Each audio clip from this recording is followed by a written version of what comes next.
Our lesson today is about graphing with intercepts and working with the equations of parallel and perpendicular lines. So when you're graphing, there are two important points, and they are the x-intercept and the y-intercept. The x-intercept is where a graph crosses the x-axis. The ordered pair will be the x-intercept and 0. And to find the x-intercept, you substitute 0 where the y is in your equation, and you solve it for x. And then we have the other important point, the y-intercept. Now, you've already talked about the y-intercept in your y equals mx plus b equation. B is the y-intercept, and one way to find a y-intercept is to solve an equation for y. But another idea about the y-intercept is that it's the place where the graph crosses the y-axis. Its ordered pair will be 0 and the y-intercept. And another way to find it is to substitute 0 where the x is in the equation and solve that equation for the y. We're going to look at two examples where we have to find the x-intercept and the y-intercept, and we'll be asked then to graph the equation using those intercepts. So I will start with the first example, 6x minus 8y equals 24. We'll look for the x-intercept first. I'm going to abbreviate that as just x-intercept like that. And we'll substitute in the 0 for the y. So we'll have 6x minus 8 and put 0 in for y equals 24. So 8 times 0 is 0. The whole reason for putting 0 in for the y is to get rid of the y. And so we'll have 6x equals 24. We can divide by 6, giving us x equals 4.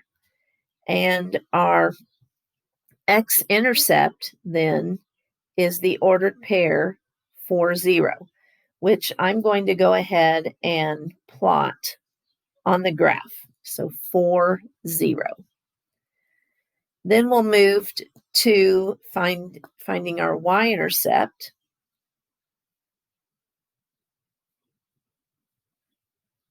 Remember, for the y-intercept, we want to put 0 where the x is.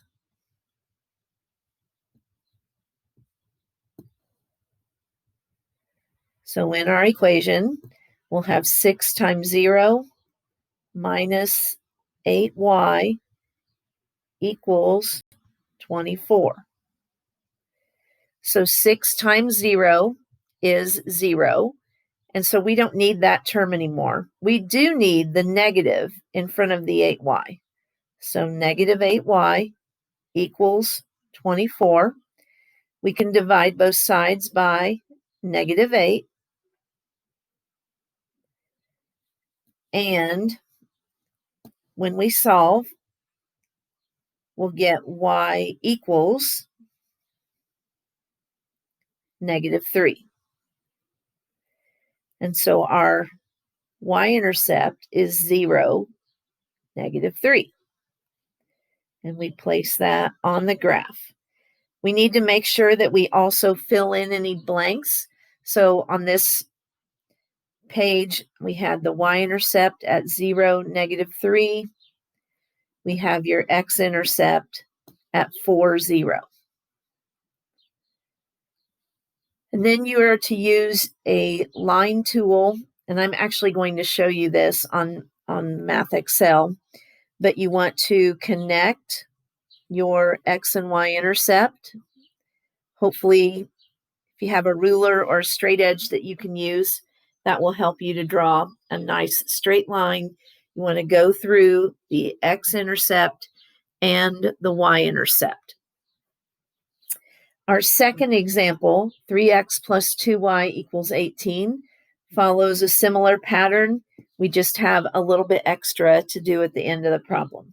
So the first thing it asks us to do is to find the x-intercept. So to find the x-intercept, we take our equation 3x plus 2. We replace the y with a 0. So 2 times 0, and then equals 18. So that would be 3x. We don't need the 2 times 0. That's just 0. Equals 18. We can divide both sides by 3, giving us x equals 6. And so our x-intercept is 6, 0. And plot that point on your graph. The y-intercept is found by taking the x and replacing it with 0. So we'll put 0 where the x would be in the equation.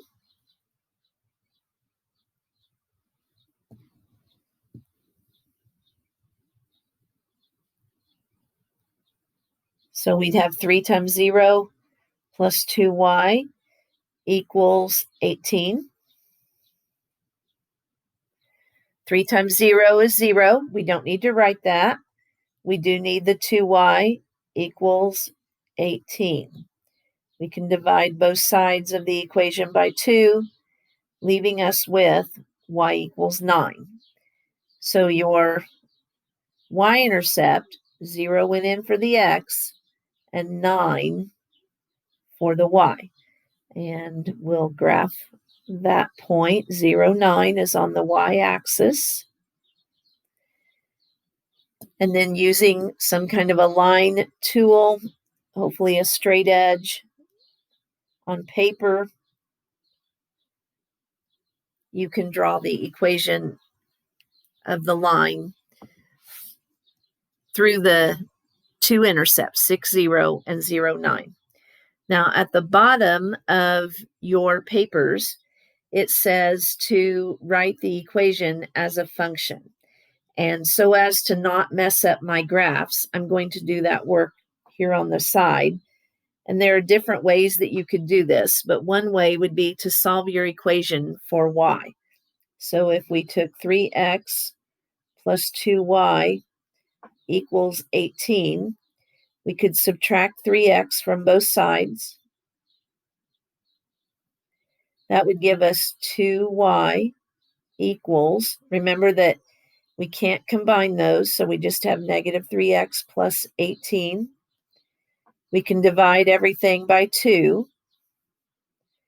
And then instead of writing, I want to fix that. Instead of writing y equals, it wants function notation. And so we're going to write f of x equals. And then I have a fraction. I'm going to leave it, negative 3 over 2x. And then, goodness, my 18 was a plus sign. I'm going to take 18 and divide by 2 and have a 9. So negative 3 over 2x plus 9 would be my function notation.